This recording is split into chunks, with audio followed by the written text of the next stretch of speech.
I'm in my early 40s now, but when I was 31, I made this decision that changed my life. I decided to learn how to draw. It had been a very long time since I tried anything artistic. I hadn't taken an art class since I was in 7th or 8th grade. I never really explored art myself, just admired it, looking at the works of all the classical greats, from Michelangelo and Da Vinci to Picasso, thinking about how amazing they were. When I started drawing again, I had a dream in my heart. I wanted to get good enough to maybe one day write and illustrate a children's book. The goal felt very far back then, but at the time, I didn't even know how to draw well. I just knew I wanted to learn. So I started practicing simple things at first, then slowly working towards more detailed artwork and illustration.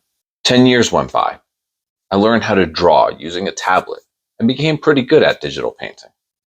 It felt amazing to create portraits in a single evening while relaxing on my couch. I was proud of how far I'd come, but something kept bugging me. I found myself always looking to artists online who were painting on canvas, something that I wasn't doing, especially artists who painted my favorite subject matter, like Formula 1 and Motorsport. It was like a magnet. I'd scroll and see their work, and I'd feel inspired and excited, and then a little frustrated. I didn't paint. I had never tried it. Digital art was my comfort zone, and I was really good at that. But I kept wondering, could I paint? And if I did, would I enjoy it? Eventually, I stopped wondering, and I picked up a brush. At first, I tried to copy the artists that I admired, painters like Paul Oz, Paul Wright, Patrick Lewis, Sam Ryan, and Marta Savacka.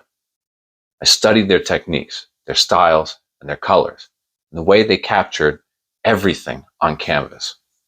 To me, they're the contemporary greats right now. I didn't know exactly how my work would turn out, but I tried my best, and I emulated some things that they did with each of their artwork. Fast forward 22 months later, and I'm kind of the artist I always dreamed of becoming.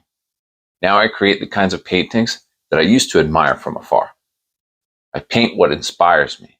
I express myself on canvas. I step into the world I'd only watched from the sidelines. The lesson I learned, and the one I want to share, is real simple. It's never too late to become who you dreamed of being. Even now in my 40s, with children, responsibilities, bills to pay, and the everyday challenges of a young family, my inner ambition never stopped. In fact, it grew. I found time to nurture it. I let creativity become a part of my life. I didn't let age, routine, and circumstances stop me.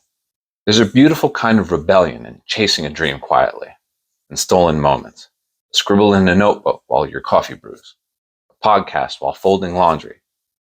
10 minutes testing out brushes at the store with no idea what you're doing, but feeling that spark. These aren't insignificant. They're seeds. Little whispers to yourself that say, you are still becoming something. You don't need hours of free time or a perfect plan. What you need is a small moment in the day, a breath, to choose curiosity over comfort. Or you follow that nudge to Google how to, or sketch a shape without judgment. Even browsing a new medium or reading a quote from someone who dared to do something before you attempted it. Yes, it will be frustrating. There will be walls that feel too high, days when it feels silly or like progress has vanished overnight. But you keep going, you persist, because one day, when you step back and look at what you've created or how far you've come, you won't just see skill, you'll see proof that you can become exactly who you imagine. What else do I have to say? Just go for it. Whether you aim to be an artist or an illustrator, or maybe you want to become a writer, or go into something different like 3D software, or become a car mechanic and learn how to build something in your own garage. Go for it.